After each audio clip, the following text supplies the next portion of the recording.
Republican at the University of Buffalo. Something that at least I've run into, I'm sure probably others in the room have, is when you try to speak up and stand for American values and say that you're against radical Islam, you have people, mostly liberals, who just label you a racist, and they try to quash any and all debate or discussion on the topic.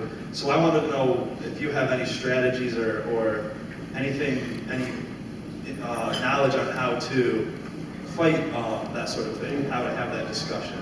Well, you know, I do have a lot of experience with this myself, because this is what they do to everybody. I mean, you know, I was even introduced here.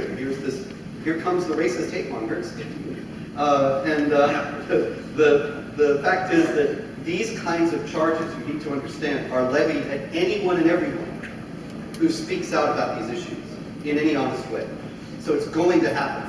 Now, there are various strategies to deal with it. In the first place, there are plenty of human rights abuses that are occasioned by Islamic law. There is the execution of apostates. So have you ever had an awareness of Freedom of Conscience Day in Buffalo? You hold the thing, you know, victims of conscience. This guy was killed for leaving Islam and becoming a Christian. What about his rights? This guy is in hiding in Egypt. This guy had to flee Afghanistan, etc., etc. What about their rights to believe what they wish? Don't you care about human rights? What? You're all upset it's calling this racist when you are actually fronting for oppression and violent intimidation against these people who just made a decision in conscience not to be Muslim? So you turn it back on them. There's so much, it's such a rich vein, it's easy to do. You have a women's rights, the women's rights not to wear hijab day. There already is hijab day around the world, and supposedly women who wear hijab are harassed and persecuted. But in reality, there are numerous incidents, and I can give you the information, of women, Muslim women not wanting to wear the headscarf and being murdered for not wearing it. What about their rights? And who's the racist and the hate monger and the bigot when you are standing for that oppression?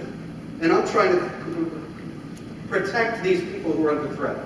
You see what I mean? And if you come out with public programs of that kind, public statements of that kind, then you throw them back on their heels. They don't know what to do, because they're used to claiming the moral high ground and conservatives conceding it to them. We have to not be on the defensive anymore, but take it to them. We have had, my colleague Pamela Geller and I at our American Freedom Defense Initiative, we have had conferences with ex-Muslims, and they talk about how they were attacked on the streets and their families wanted to kill them and things like that.